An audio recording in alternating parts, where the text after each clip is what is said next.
Hey guys, and welcome to Natural Aesthetics, the YouTube channel dedicated to drug-free bodybuilding, strength and fitness.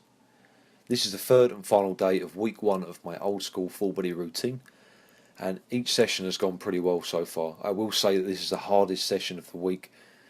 I think that's only because of the breathing squats are so debilitating, so difficult to recover from, that it really negatively impacts the exercises you do thereafter. So be very careful when you're scheduling in the breathing squats and the routine of the exercises on that day. So before, when I've done full body, I've always started the day off with a heavy lower body movement, generally speaking squats.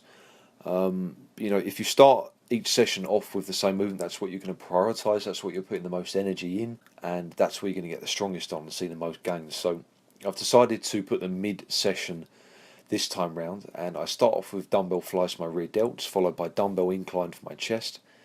Breathing squats are third in the routine. I chose to use 120 kilos, which is the same weight as I used on Monday for 3 sets of 10.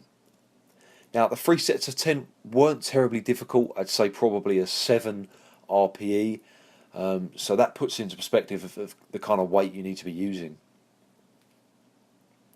Also, bear in mind that this is the first time I've done them in quite some time, and I was also very stiff in my hamstrings and my glutes from the stiff leg deadlifts on Wednesday, so I wasn't 100% fresh, but I was pleased with the weight selection. It felt just about right. The set was extremely challenging.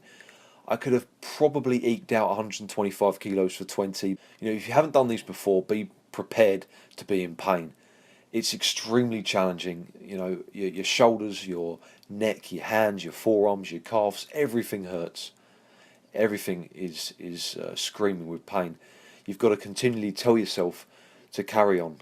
You can't put the bar back. You're constantly battling with that as you go through a very grueling set of squats. Every rep, your brain's telling you to put the bar back. You've just got to ignore it and go through the pain.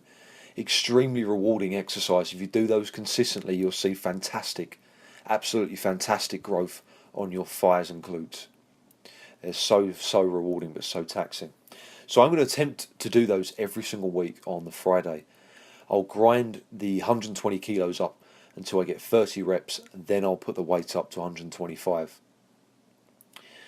Now, my best on the 20 reps is actually 140 kilos.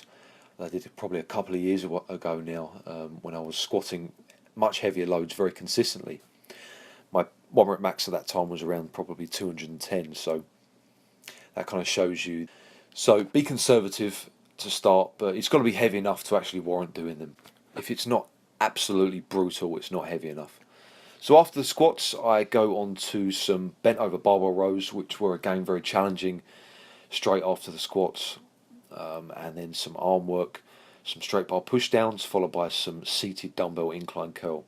So thanks for watching, guys. I'll keep you updated on how the training's going. Stay tuned for more videos next week. Check out my social media, the links are in the description box below. If you enjoyed the video, then give it a thumbs up. If you haven't subscribed and you want to see more natural bodybuilding videos, then hit that subscribe button. Stay strong.